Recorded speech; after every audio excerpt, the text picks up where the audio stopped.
Ndabaramukije nkaba ndabahaye n'ikaze muri kino kiganiro c'Inama Nshingamateka, ikiganiro mutegurirwa n'igisata kijejwe kumenyesha amakuru mu biro vy'umukuru w'Inama Nshingamateka. Muri kino kiganiro turaja kugaruka ku bikorwa bitandukanye biriko birarangurwa n'abashingamateka mu ntara batowemwo muri iki gihe bari mu karuhuko.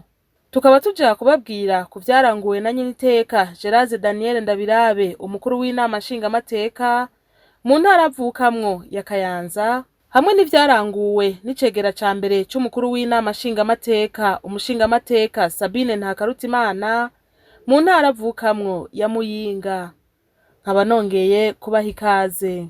Muri iki gihe bari mu buruhuko, n'akaryo keza ku bashingamateka ko kugendera intara batowemwo kugira begere abenegihugu bongere baganire kuco bagona, batibagiye no kubashigikira mu bikorwa vy'iterambere.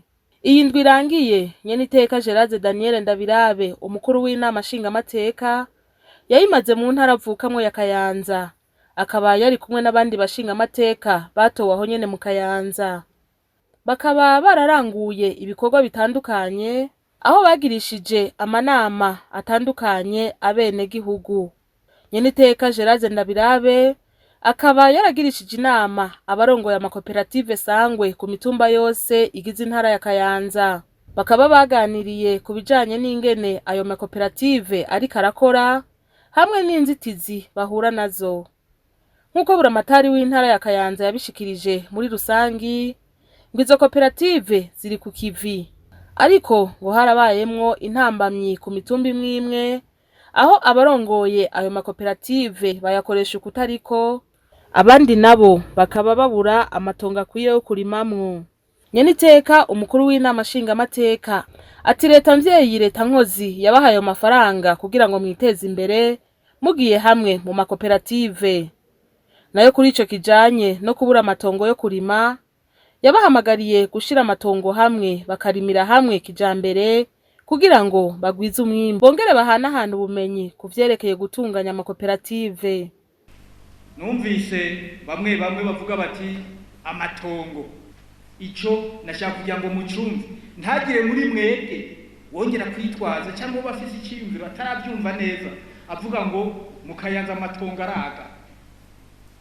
Iyo ni imvugo ya politiki, amatongo araga. Muga murumva ko Kayanza yabandanije ari Kayanza, imipaka yabandanije ari yayindi. Mugabo mukamuvuga ati hari komine yatwawe n'uruzi,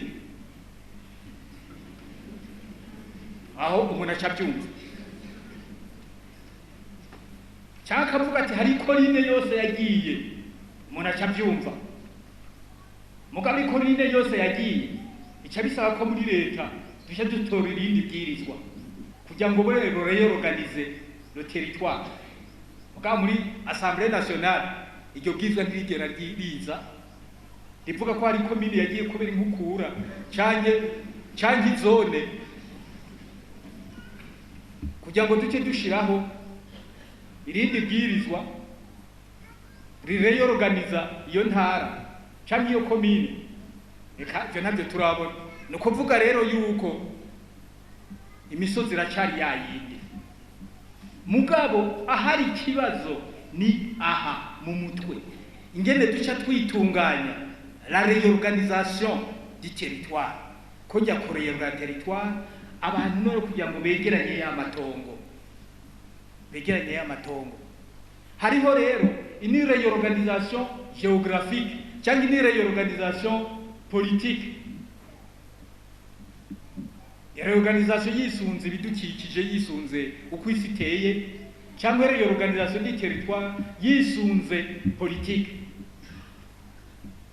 Ibi twebwe byo dukora politique, ntidukora géographique, dukora politique. Kuko ntidufata itongo ry'umuntu wewe kugira ngo turi déplacer turyomeke ku ry'uwundi. Oya, wowe ugumana itongo ryawe, ngira mwarabibonye. Ugomana itongo ryawe, gusa bakakubwira bati iryo tongo igisate kimwe uzokirime kijambere, ikindi gisata ukirime mu bintu bisanzwe bitunga umuryango. Iyo ni politique. geographique nayo ni kuza kuvuga uti reka manje ubwo bavuze yuko iyi komiye abantu bagiye kurimira hamwe ati abantu bose nca bifata arya amatongo yabo yose tuyafatanye tracteur icijamwo tuyafatanye oya eka rero aha nongeye kubivuga kubera ko ico kintu hariho kumbura hamwe amatara ariko nsabe abatarabyumva neza ni bande gushira hamwe amatongo muri Kayanza turana ni bande ntugire ubwoba kuko turatubona yuko ukeneye gufashwa ntugire ubwoba utarabyumva neza ushira ukuboko hejuru ntiwibaza ngo uzoba ubaye ikijuju oya ahubwo uzoba ubaye umunyabwenge kuko uzoba wabonye ibyo utumva ibyo ari byo usaba yuko bagufasha nubundi umwana yamavuga ngo arazi ubwenge cyane usanga ari wabaye wa nyuma. Nyeniteka umukuru w'Inama Nshingamateka yaragiraniye kandi inama n'abarongoye abandi mu buzi hamwe n'abakuru b'imitumba bo muri komine ya Kayanza bakaba barabiye hamwe ubuzima bwa komine muri rusangi. Buramatari akaba yamenyesheje ko umutekano muri rusangi wifashe neza inyuma yaho inkozi z'ikibi zari zashatse guhungabanya intara.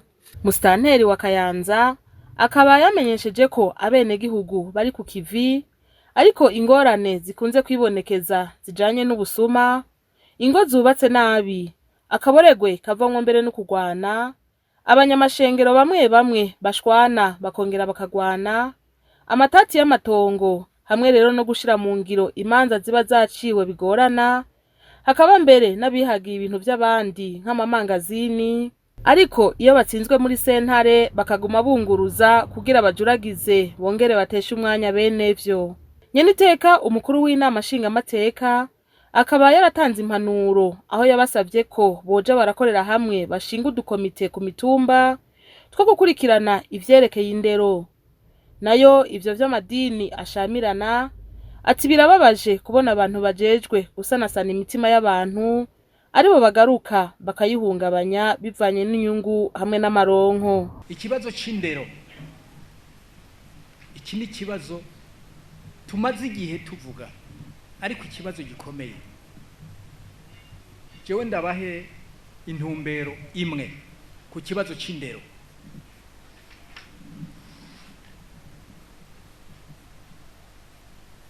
Mu Kayanza dufate intara ya Kayanza,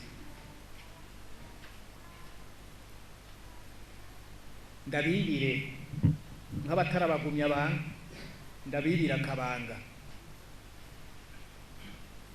nuko hariya mu nama shingiro sinzi ko abantu muvyita hariya mu nama shingiro muvyita kwa nyumba 10 kwa nyumba 10 hariya mu nama shingiro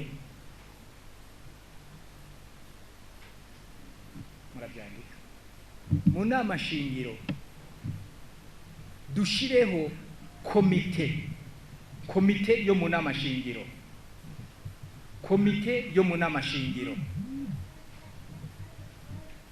Noneho mu byo komite yo mu nama shingiro ijejwe hariho suivi mu bintu bya education, gukurikirana abana hariya mu nama shingiro, gukurikirana abana barya abana bato baja muri za école primaire.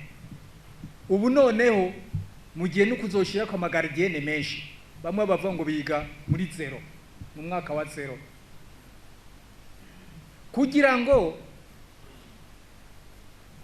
tumenye mwebwe hano muri komine Kanza kunko arimo turi kumwe, kugira mumenye abana baja kwiga uko bangana, abana batamashure uko bangana hariya mu nama shingiro, barya abana basiba kwiga uko bangana, abana aho gutaha baca gukina urusimbi uko bangana, bikoregwe hariya mu nama shingiro.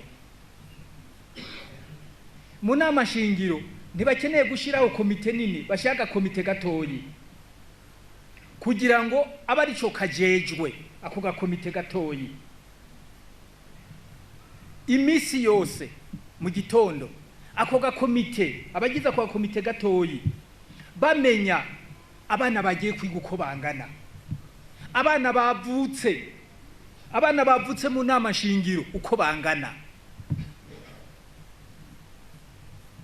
Ako gakomite gatoya bakamenya abana batagiye bakagenda bakagenzura mu nzu, bakazinduka mu mazu.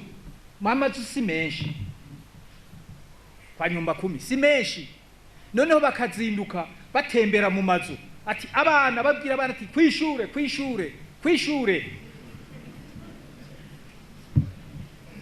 Aho babatembera mu mazu. Noneho abo bana bagaherekezwa. Iyo nshatse kuvuga guherekeza no kuvuga yuko muri ako gakomite baritoramo nk'abantu nk'abati genda murabe ko abo bana bashika ku mashuri. Batashe abo bantu muri ako gakomite bakaza kuraba mu ngo zango bajejwe, bakaraba mu ngo z'Inama shingiro, bakaraba abana ko batashe. Mwikaye bagenda bashyira ku kimenyetso ati umwana yatashe, sawa. Ico ni igikorwa ca mbere.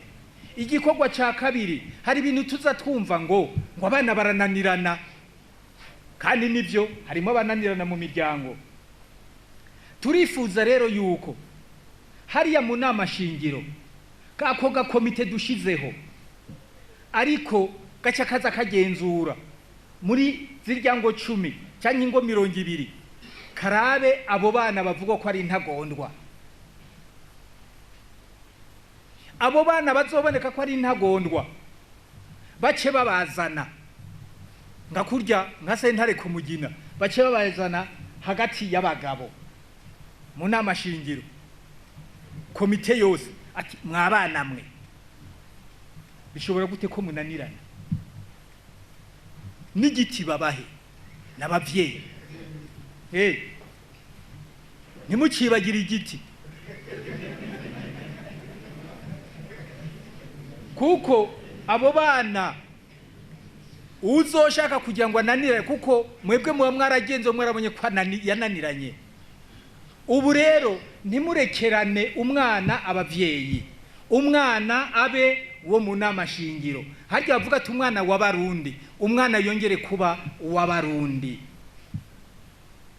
Hariya rero tubifatiye mu nama shingiro, ako gakomite gakurikirane abo bana. Ico navuze ko ari cya kabiri, ingene abo bana bitwara, babahanure, bashatse kunanirana babahane, kuko abavyeyi bavyitwa ko bananiwe, bafashe abavyeyi kandi bizogenda neza. None sivyo none bizogenda neza.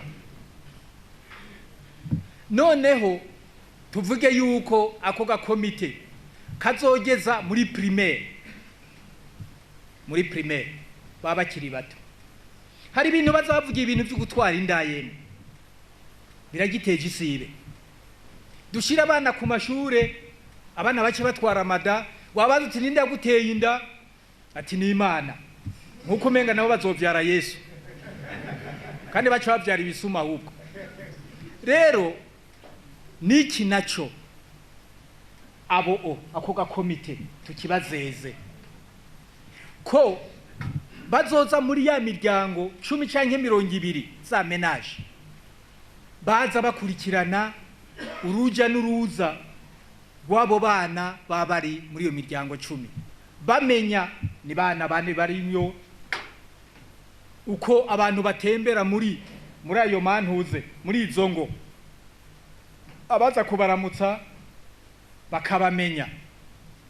Nimba babonye ko hariho umwana agendana n'uwundi mwana, bakabimenya muri ya gakomite, bakagenda bakegera abavyeyi, atariko turabona ibi nibi tubigenza uku, tubikurikirana uku, tubihanura uku, tuvyifate mwuku.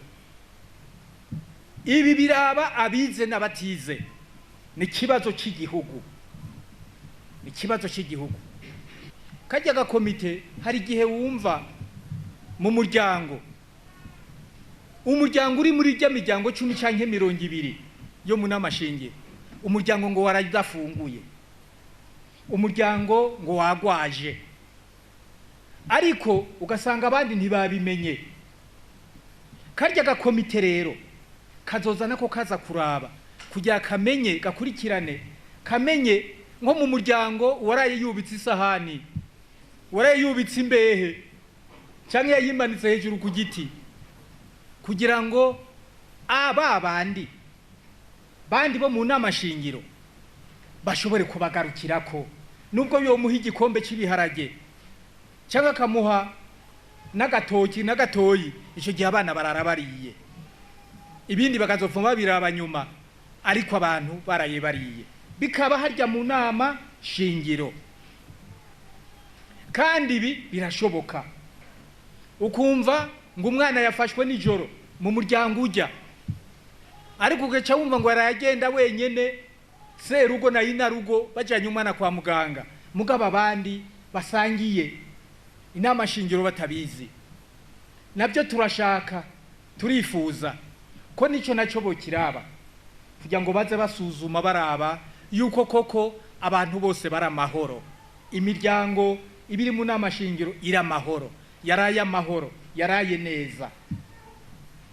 Hanyuma bavuze amadini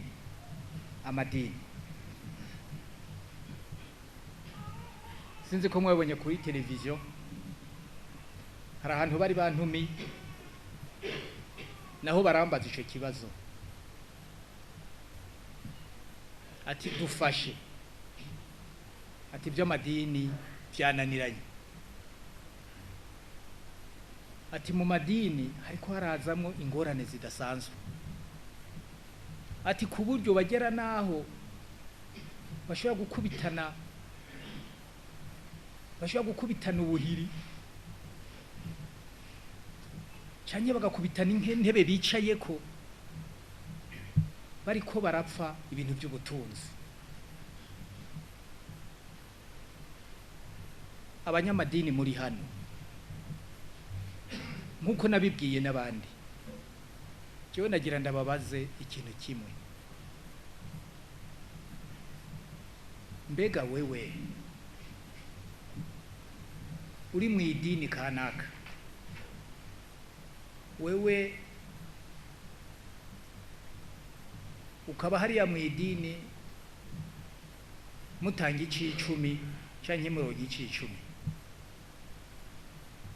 kijya c'icumi muriko murarwanira canke burya butunzi muriko muragwanira, murazi ko byose byaremwe n'Imana, murazi byose ko byaremwe n'Imana. Aho Imana ishatse cya c'icumi nicokuma canke uko babaye c'icumi kigahinduka inzoka.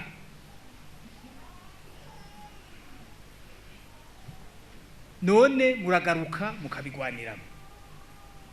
Mbega wewe munyedini iri urazi ko wewe waremwe n'Imana, wewe waremwe n'Imana, none uza kubesha Imana ngo uriko urayikorera kandi ugendana ubuhiri bwo gusekeza mugenzi wawe musanga uyidini. Wewe munyedini, wowe urongoye abandi mu idini, aho koko uriko urakorera Imana cyangwa uriko urakorera Satani?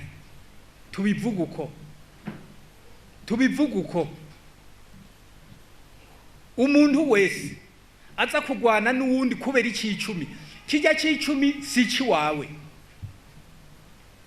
icicumi nurya ariko arakigwanira si ciwe, icicumi nico kurangura ibikorwa vy'Imana mwikirizi yini. None mwebwe mugwanira iki icicumi? Hamunywa gaca mubesha abantu ngo muraba yobozi bidini, ngo muyoboye imitima y'abantu, kiretse nimba muyoboye imitima y'imfyisi. None mwebwe mwumva muba muriko murakora iki? Hanyuma mukaja imbere y'abantu mukavuga ngo Imana ngo Yesu nashimwe, ngo haleluya amen. Wewe nawe utunanye ubuhiri mwikoti kugira ngo mu mukanya uze kubusekeza wa wundi muntu uze muri kugwanira icicumi, muri kugwanira zirya mari zirya ntererano n'ibiki wewe none aho ntiwinyegeje mu idini ariko uri inkozi y'ikiri. Murambabarira, iki kibazo kimaze gushegesha ubutegetsi, kiramaze gushegesha ubutegetsi. Nimba nkoresha amajambo akomeye murambabarira, ariko twebwe natwe tuvuga tuti abo bantu bayoboye imitima y'abantu ko ari bo twogiye twisunga dushikako mu gihe cyose habaye ingorane, haba mu miryango, haba mu gihugu. None nibo bagarutse muvuga ko bahindutse iki? None imbere y'Imana burya ibyo bakora hari ubwo bavuga ngo Imana ngo ntimbona. Murabesha. Ubwo wowe uri umukristo, ubwo wowe waremwe n'Imana ikakugira neza, ikaba n'umuyobozi mu idini, none wewe urashobora kumenya nimba bikunda, urashobora kumenya wewe ivy'Imana igushakako nimba bikunda. Mugabo ukina kamari uri umupastori, biragoye, sinzi ko Imana izokumvira. Mugabo nimba ushoboye kuvyumva ukamenya icyo Imana igushakako, menya yuko uwundi nawe yaremwe n'Imana, urya muri ko muragwana mu idini nawe yaremwe n'Imana, afise umuhamagaro wiwe, afise icyo Imana imushakako, afise icyo Imana yamutumye. None wewe kubera iki wihandagaza kugeza naho ugirira nabi mugenzi wawe mu idini, umubwira we ngo ntabikwiye, kugeza aho umukumira kabuki mu idini? Nyeniteka umukuru w'Inama nshingamateka akaba kandi yaragarutse ku gusubiza agaciro intayo yo kumugina, kuko bituma imanza zo mu masentare zigabanuka, kandi bajya abagabo bo kumugina akenshi baba bazi ukuri ku vyabaye. Inama nk'izo kandi zarabaye mu ntara ya Muyinga muri indwi irangiye, aho icegera ca mbere c'umukuru w'Inama nshingamateka umushingamateka Sabine Ntakarutimana ari kumwe n'abandi bashingamateka batowe mu ntara ya Muyinga bagiraniye inama n'abarongoye abandi mu makomine yose indwi agize intara ya Muyinga. Bakaba bagiye barumviriza ico abenegihugu bagona hamwe n'ingorane bafise. Ingorane zagiye zirashikirizwa mu makomine y'Imuyinga zijanye hanini no guharika, amatati y'amatongo, abanyeshure baheba amashure kubera baba batwaye inda batifuza, hamwe n'intebe z'abanyeshure zidakwiye. Abajejwe intwaro mu ntara bakamenyesha ko igikorwa kinini ubu ari ukugwanya ikiza ca coronavirus, kuko intara ya Muyinga isanzwe iri ku mupaka ahaca ibintu n'abantu benshi bava mu bihugu bibanyi. Icegera ca mbere c'umukuru w'Inama nshingamateka akaba yaratanze impanuro, aho yabasavye ubwa mbere kugira isuku, bagakingira ibidukikije, abavyeyi bakajana abana babo mu mashure, hama bakirinda no guharika kuko bikwega indwara hamwe n'indyane mu miryango. Nanje nagumye nshaka kugaruka aho naciye hose, ni ikicu kwirinda ikikiza ca coronavirus. Igihugu cacu Imana yaragihaye urucanco muravyumva, mugabo mu bindi bihugu kiratema gitongora n'ubu. Mukomeze rero gukurikiza impanuro duhabwa n'ubushikiranganje bw'amagara y'abantu. Indongozi yose ahira higiye kugirisha inama hajya muri nyumba 10, mugume muvyibutsa bavyumve ko ataho kiraje. Ejo isi yose niyamara kugitsinda, twese tuze dushimira Imana, ariko Burundi bwacu ata bene gihugu catwambuye. Ariko iruhande yaho ntitwibagire kwikingira n'izindi ngwara, kuko za malaria ntaho zagiye, izindi ngwara za sida ntaho zagiye. Mbere namwe nibaza nyakubahwa buramatari ko kuvejo ingorane nyamukuru muhurira ko mwese mu makomine harimo guharika. Ubwo abo bantu ntibibaza ngo sida nayo yaraheze. Ikiza ca sida ntaho kiraja, nivyo turashima ko isi yateye intambwe, Uburundi bwateye intambwe mu kukigwanya, ariko ntaho kiraja. Arico gituma abo baharika, abo barenga ibigo bo kumva ko bategerezwa kwikingira, kuko wikingiye abakingiye umuryango wose, Ikindi nashaka kugaruka ko naco nyene tubona ko tutagishize kwinguvu vyoba nabi, nico guhimiriza abavyeyi gushira abana mu mashuri. Abasanzwe mu mashuri nabo bareke kuyaheba, kuko tutariko turigisha abana nta terambere turiko turashikako. Akaba kandi yarahamagariye kubaka ibiro vy'abakuru b'imitumba, ariko imbere ya vyose bakitaho guteramira amahoro n'umutekano. Muri ico gihe baba bari mu ntara batowemwo, abashingamateka barifatanya n'abenegihugu bakongera bakabatera intege mu bikorwa vy'iterambere. Nyeniteka umukuru w'Inama nshingamateka akaba yarifadikanije n'abenegihugu bo muri zone Kabuye, komine ya Kayanza, mu bikorwa vyo guca imikobeko ku mutumba wa Kinzobe kugira ngo bakingire ibidukikije, bongere bakingire ibarabara rya Ngozi Kayanza. Nyeniteka Geraze Daniel Ndabirabe yarifadikanije kandi n'abenegihugu bo muri komine Matongo mu bikorwa vyo gusibura ibarabara ryo mu kigwati ca Mvumvu. Aho hose akaba yagiye batera intege, yongera bahamagarira gukorera hamwe kugira ngo bagwize umwimbu.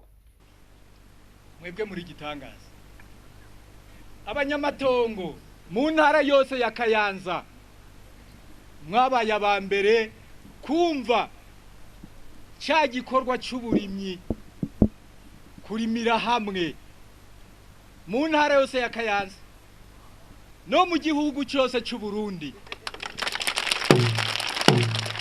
Niyo mpamvu duciye tuvuga tuti abanyamatongo nimubandanye mwiyemere mu bikorwa, mwiyemere kuba karorero k'abandi, kayandi makomine, kizindi ntara, mu bikorwa, muri discipline, mu gukunda umutekano, mu gushira imbere ico cyose cofasha mugenzi wawe kugira ngo nawe atere imbere, kugira ngo nawe amererwe neza, kugira ngo andi makomine amererwe neza, kugira intara imererwe neza, kugira igihugu cyose kimererwe neza.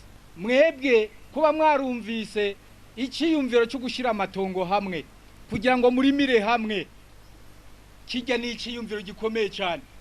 Mwebwe nuko mutazi aha nigene byagenze, baravyumvise mugabo bagiye kubishira mu ngiro biragorana, ariko mwebwe mwabaye abambere, muratanga karorero.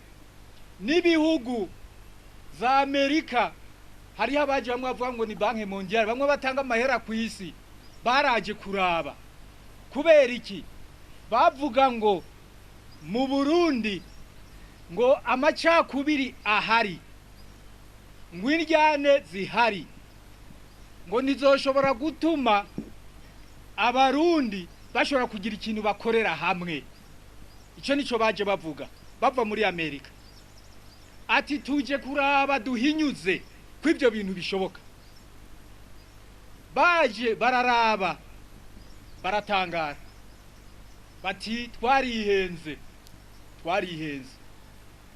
Ubu none kuri no saha hageze aho muri ONU wa muryango uharanira amahoro ku isi bavuga ngo mu Burundi ngo barakeneye kumenya ngo ico ubutunzi bw'u Burundi buhagazeko, kandi baravyanditse. Ubwo butunzi turiko turavuga ingene bwiyongera, abakoroni n'abandi batadukunda bo babandanya bahakana, bo babandanya birabuza ibikorwa byacu. Mwebwe banyamatongo mwabaye abambere kugira ngo mwerekane ko hariho ubutunzi mwebwe mufise abo bakoroni nabo bazungu batazi. Ubwo butunzi bukaba buhagaze ku bwenge bwanyu n'amaboko yanyu. Kuri ivyo mwongere mwihamashi. Mwarerekanye ko kubera ukumva, kubera ugushira mu gaciro, kubera ugukurikiza amabwirizwa muhabwa, kubera ukumenya ko mugenzi wamerewe neza nawe umererwa neza, mwabifashe nka nkama imyaba murayishira hamwe.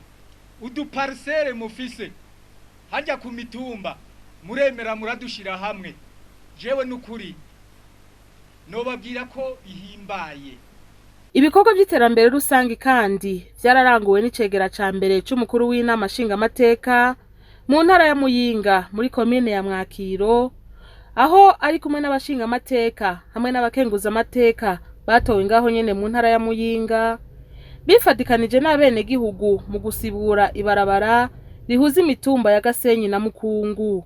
Akaba yarabakeje ko bari ku kivi, abahamagarira kubungabunga amahoro n'umutekano kuko umutekano uhungabanywa na vyinshi. Nagira ndabahamagarire kubandanya mushigikira amahoro n'umutekano.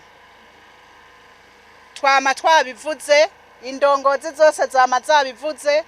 Kera mwumvise umutekano umuntu yumva igisirikare akumva igipolisi, ariko umutekano muri rusangi n'aba bana batoyi barahamagariwe kuwushigikira, kuko iyo umwana atiga nta mutekano ubuhari, iyo umwana ataronka utwafungura nta mutekano abafise, iyo umwana bamureze bamuhohotera nta mutekano ubuhari, iyo mu rugo serugo na inarugo batumvikana nta mutekano ubuhari.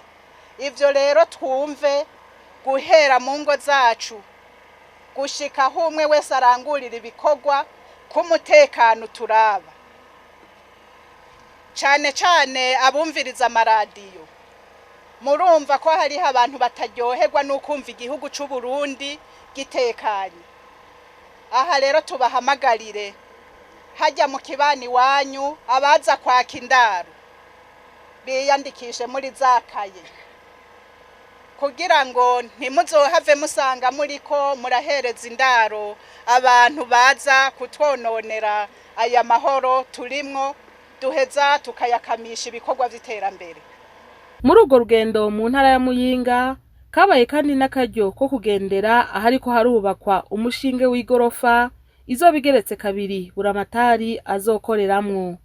Mu Kayanza naho aho nyene iteka umukuru w'Inama Nshingamateka yari karagendera, yaragendeye imirima y'akarorero y'imatongo aho abenegihugu bamaze gutahura akamaro ko kurimira hamwe, bagashira hamwe amatongo yabo bakayarimira hamwe bakoresheje ubuhinga bwa kijambere kugira ngo bagwize umwimbu.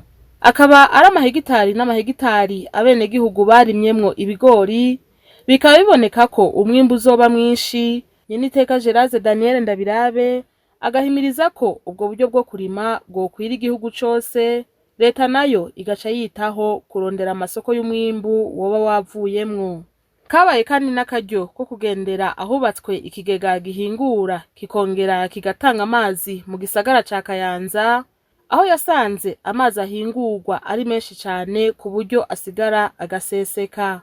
Akaba yatanze iciyumviro c'uko ayo mazi arenga ko akongera agaseseka ari menshi, hogurwa imoteri ya turbine agaheza akavyara umuyaga nkuba canke agafasha mu kuvomera canke mu korora amafi. Muri urwo rugendo nyeniteka kandi ntiyirengagije abafise amikoro make, aho yari yagiye abashiriye imfashanyo igizwe n'ibiribwa hamwe n'ibitenge, aho abagera ku 800 bo mu makomine ya Muruta, Kabarore na Matongo baronkejwe itoni 2 z'umuceri, itoni 1.5 y'ibiharage hamwe n'ibitenge 100. Aha hakaba ari naho dusozerereye kino kiganiro. turabashimiye mwebwe mwese mwagikurikiye, naho ubutaha.